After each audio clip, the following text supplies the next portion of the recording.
Opa, tudo bem? Estamos aqui num domingo bonito, bem ensolarado e não tão quente, né? Aqueles domingos de inverno, né? Que dá até um pouco fica desconfortável ficar onde eu tô aqui, que tá na sombra, né?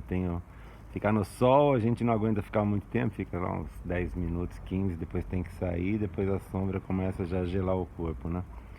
Tomando sol também para sintetizar a vitamina que não é vitamina, né? A D.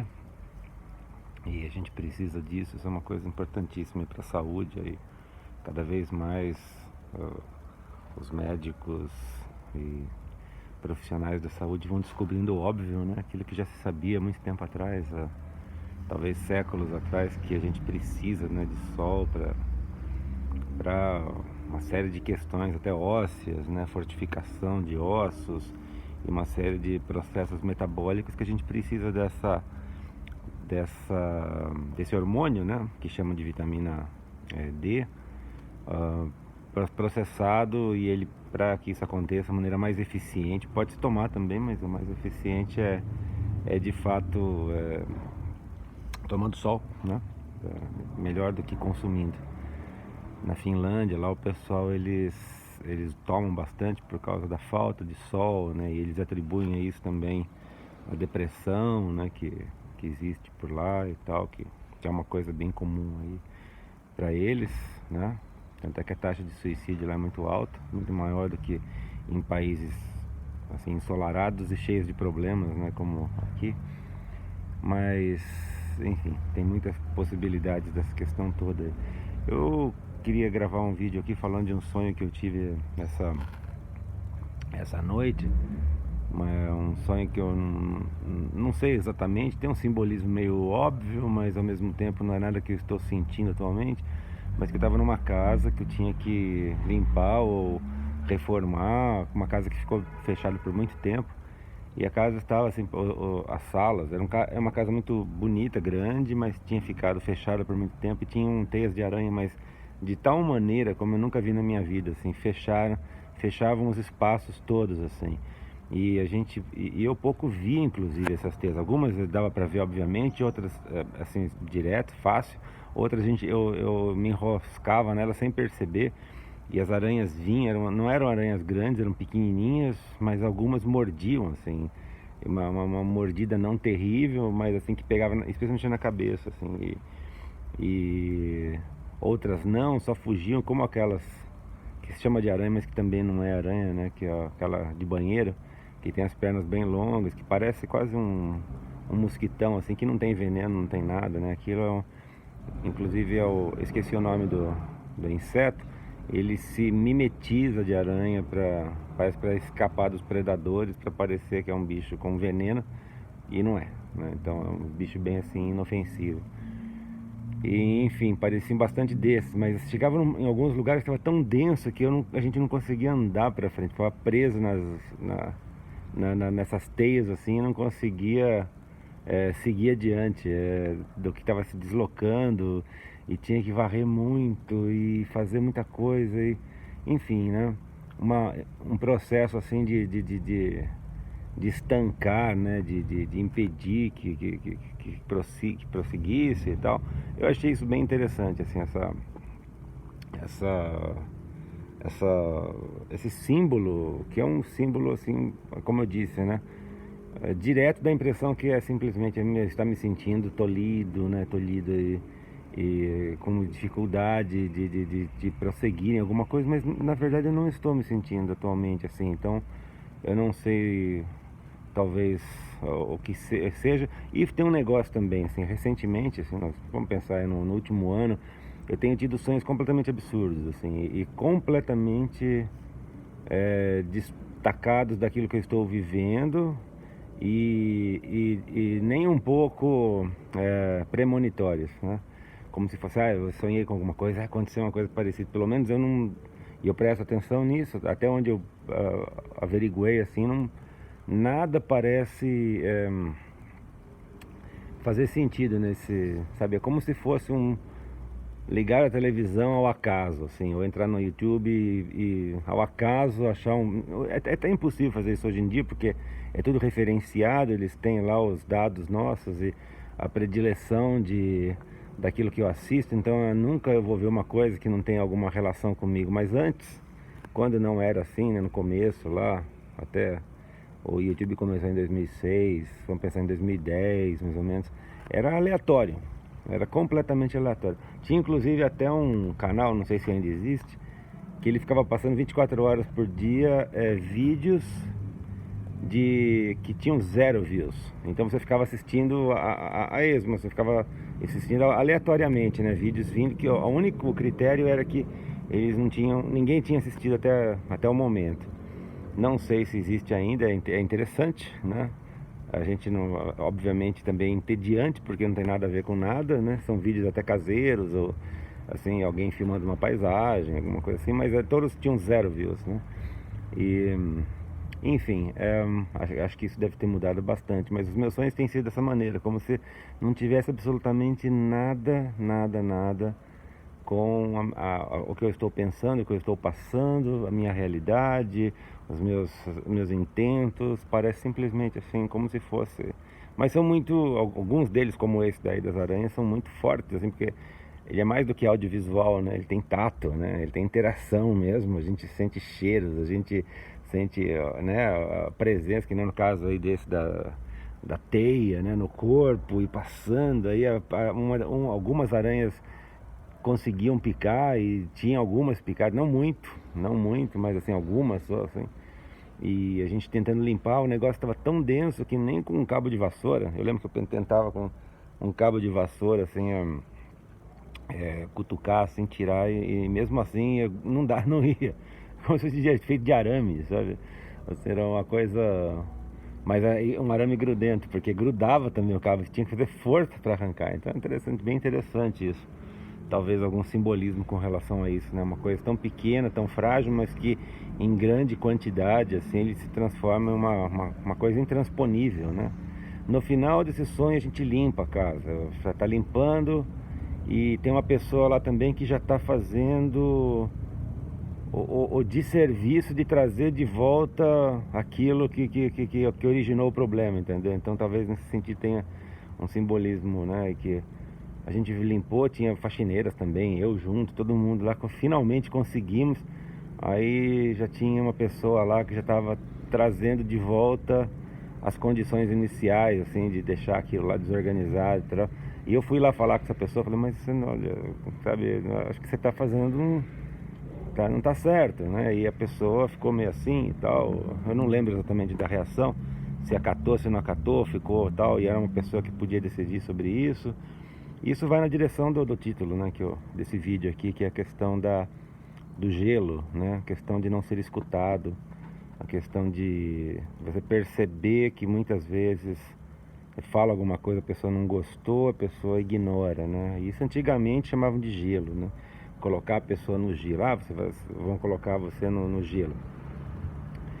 Os pais faziam isso com os filhos, eu fiz com os meus também, e eles detestavam isso, que era uma das punições mais terríveis e indolores, né? Que não é bater, não é nada, simplesmente não dá atenção. E isso fazia com que eles rapidamente se retratassem, voltassem a fazer o certo, deixassem de fazer o errado. E é uma punição enfim, que existe, acho que desde sempre, né? Que você ignorar, porque nós somos animais sociais, nós precisamos muito dessa questão aí da,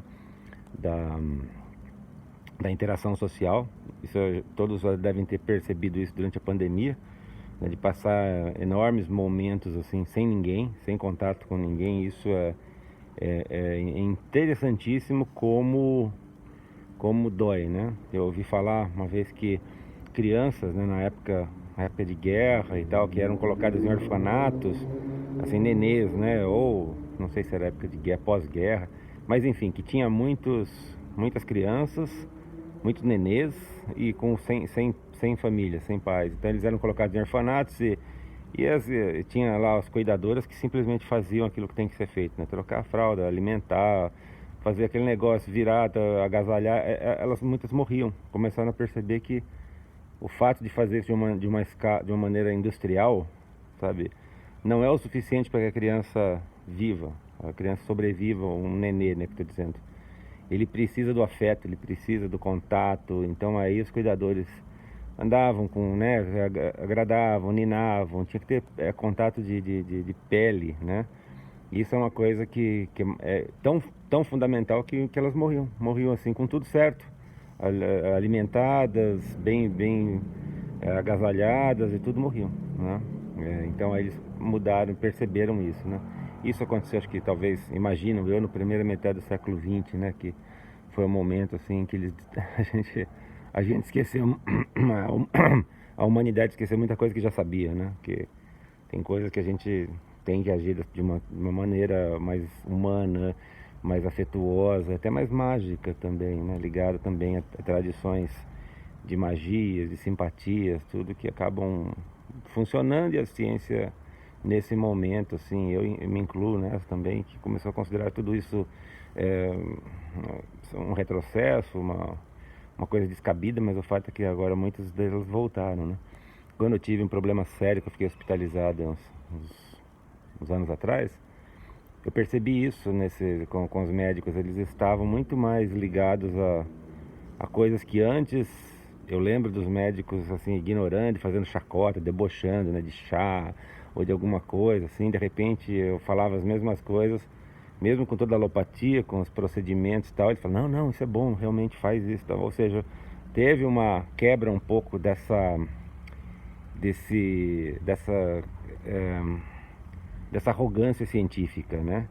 De achar que detenha o, a resposta para tudo, e na verdade a gente sabe uma coisa mínima, né? É o que a razão, né? De fato consegue aventar, averiguar, né? É como fala lá aquela frase do Shakespeare, né? Que é a nossa vã filosofia, né?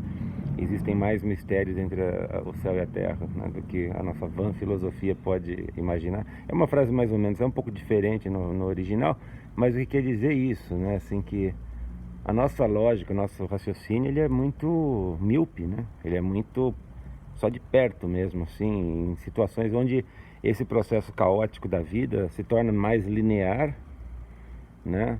Como a fumaça que sai assim de um incenso, né? Que ela, naquele primeiro momento, ela é linear, é laminar, que chama, aquele fluido laminar, que ela é bem retinha, e depois ela começa a fazer aquelas voltas e tudo, circunvoluções, e aquilo vira caótico, né?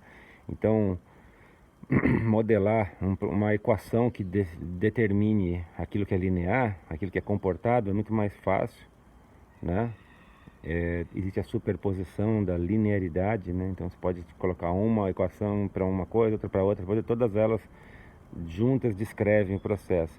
Aí quando ele se torna caótico, já não existe mais interatividade entre essas equações, e aí a coisa já não consegue mais ser definida, né? Então a nossa competência, né, que é parecido com o nosso cérebro, nossa competência racional é só aquela casquinha do córtex, né? Nós somos racionais só na superfície do cérebro, né? Que é onde é processada essa informação, o córtex, né? É a última camada.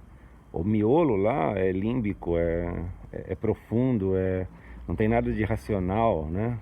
Tem muito mais de intuitivo, de criativo, conectado com outras questões, interconectado culturalmente, ligado a outros sentidos, como olfato e tal, que a gente não leva em consideração na ciência, né? Então, e quando a gente fica isolado, né? Aí a gente percebe assim essas questões, né? A necessidade dessa interconexão, mas muitas vezes, mesmo estando fisicamente isolados, nós não estamos nos isolando, porque existe também o processo de você se isolar cercado de gente, né? Eu já estive nessa também. A gente não se sente representado naquela comunidade, não se sente interagindo com aquilo. Então, tá passando um helicóptero enorme aqui. E, enfim, aí o meu ponto é esse, né? Por que o cancelamento digital é uma coisa que é um eufemismo no final das contas, porque não é só um cancelamento, não é como um gelo, né? Não é que a gente, como fazia com as crianças antigamente, que só não não responde o que pergunta, mas tudo continua igual. Não, o cancelamento, ele na verdade é uma perseguição, né? O cancelamento que movimentos sociais fazem, uma perseguição que custa o emprego da pessoa, custa oportunidades, artistas perdem contratos e assim por diante, né? E ele é feito de todos os lados, né? E que é uma grande forma de castigo, né? No final das contas, nós vemos isso, sentimos isso na pele mesmo, né? É que esse movimento vai adiante, mas só o fato da pessoa não ser mais escutada, o que é uma coisa que também é não linear no final das contas, porque a pessoa não pode garantir que não será, né? Que nem alguém da extrema direita que não basta cancelar, não basta ignorá-lo, né? Ele ficando lá e falando, ele vai atrair novamente pessoas que pensam de forma parecida a ele. Então esse processo da interatividade ele é incontrolável quase, mas também ao mesmo tempo cancelar no sentido de coibir as redes sociais e tudo também não funciona, porque aí a pessoa aquele grupo vai encontrar outros meios de se comunicar de forma velada que vão ser até piores, que eles vão se tornar ainda mais radicais, ainda mais corrosivos para o processo democrático. Então, cancelar alguém é uma estupidez no final das contas. Aquilo é como uma prisão, né? Como funciona o sistema presidiário, na verdade nem é uma estupidez, é mais um projeto mesmo, né? A pessoa é presa por alguma coisa mínima, então ela é isolada dos pares dela e vai para uma comunidade que é controlada pelo crime organizado, e ela vai ter que fazer coisas, vai ter que cometer crimes para sobreviver mesmo naquele ambiente, vai ter que se associar às facções, e de lá ela vai, no final das contas, sair com um diploma no crime, que se fala que na verdade é muito mais organizado e tacitamente organizado, né? Draconianamente organizado. A constituição deles é cumprida rigorosamente, né? Então a pessoa acaba entrando num formato muito mais, uma legislação muito mais dura e impositiva do que aquele tentou escapar sendo um criminoso, no final das contas cometendo um pequeno delito. Então essa força, né, da sociedade em nós, acima das nossas decisões, é imperativa, né? Mas eu acho que o processo mesmo para se resolver isso seria de fato através da conversa, através da exposição, e também, como tinha antigamente, que era o direito à resposta. Então, uma emissora falava uma bobagem, uma coisa terrível, então aí a justiça dava direito à resposta na própria emissora. E isso funcionava para mim, porque aquele mesmo que falou aquilo, ele era obrigado depois por lei a retratar, e não só isso, a dar direito de resposta para a pessoa que foi ofendida ou que foi caluniada. E isso sumiu, né? Não é interessante, não, ninguém quer a retratação de alguém que falou alguma coisa fascista. Não, ele quer o cancelamento, né? Quer destruir. E aí vem esse castigo, no final das contas, relacionando ao meu sonho, vira tudo essa teia intransponível, né?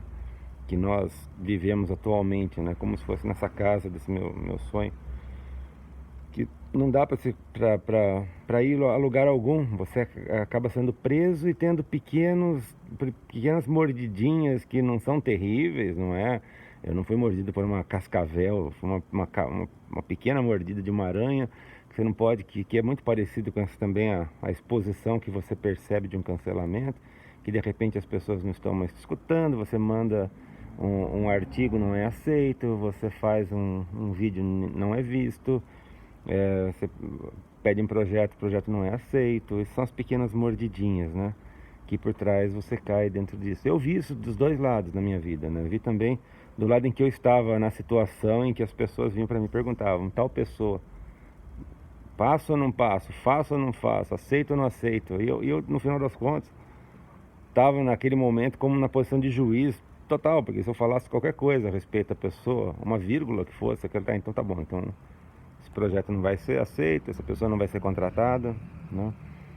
E, enfim, É uma realidade, são as teias dessa nossa casa, né, que todos nós vivemos, né? E talvez, como vai no meu sonho, o que a gente tem que fazer é limpar isso, né? É tentar desobstruir, né? Que é isso que a gente...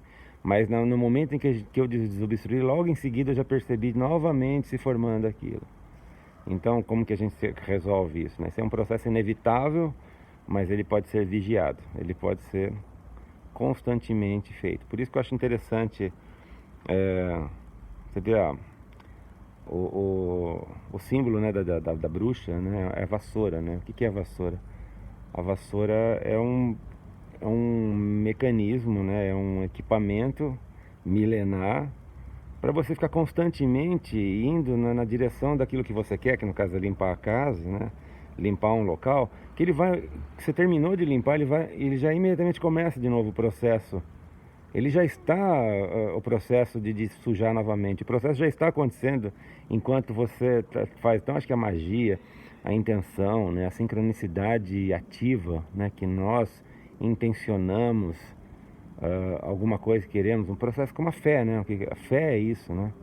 O nome de sincronicidade é fé para mim também, que não é um processo passivo, é um processo proativo. Você tenha fé em alguma coisa que você quer e aquilo tende a se manifestar, né?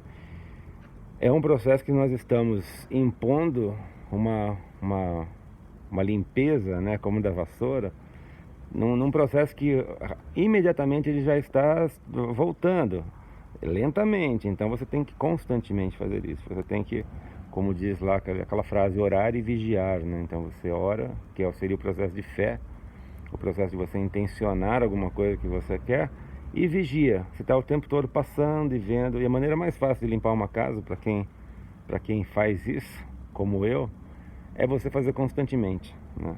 Não é você separar um dia da semana, então, eu vou fazer isso no domingo, no sábado, e o resto eu fico pulando por cima de louças sujas e bagunças e tal. Não, é toda hora. É um processo autopoético, no final das contas, que é isso da organização de uma célula, né?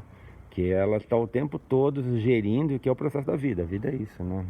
Nossas células, os trilhões de células estão sempre organizando, né, a nossa vida. Elas não fazem isso num período, depois existem processos assim também, mas no geral é um processo constante e contínuo, né, de geração de todo esse mecanismo que constitui a vida, né, da gente. Então, dessa mesma maneira, por similaridade, eu acho que a gente tem que fazer isso também naquilo que a gente quer na vida, né?